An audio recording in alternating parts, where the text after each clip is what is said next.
what we have to do is restore this faith in government. And a big part of this is getting the investment right. So I want to make this point extremely clear. The housing crisis we are in now is not due to a lack of investment. Of course, we need massive and targeted and well thought through investment. But part of the reason we are here now is badly thought through speculative investment. So I think this has to be at the absolute core of all of the work we do at European level.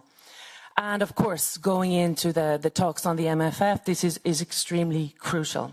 I think from the EU level, we have to recognise, of course, that we should be acting more like seed funding, because it's only a drop in the ocean of the amount of investment that is actually needed in the sector. But that is not to say that we can have a huge catalytic impact on the direction, on helping to direct funding in the right way. We should be focusing on revolving investment, so not investment that is extracted from the sector in the short term.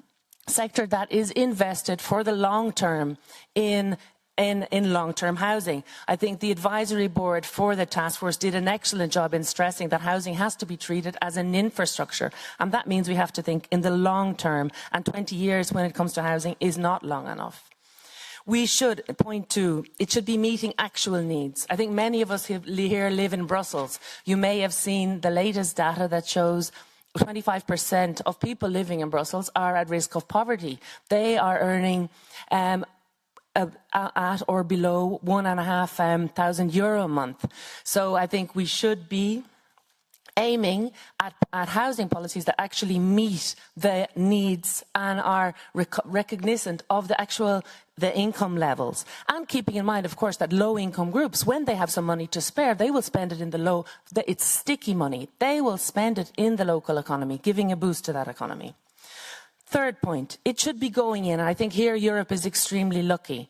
Unlike other continents, we have a strong fabric of public, social, affordable and community-led housing. They are already investing 50 billion annually in housing. Right, they're struggling at the moment because of high construction, high land, high capital cost. But we have a huge resource there that can bring this agenda forward.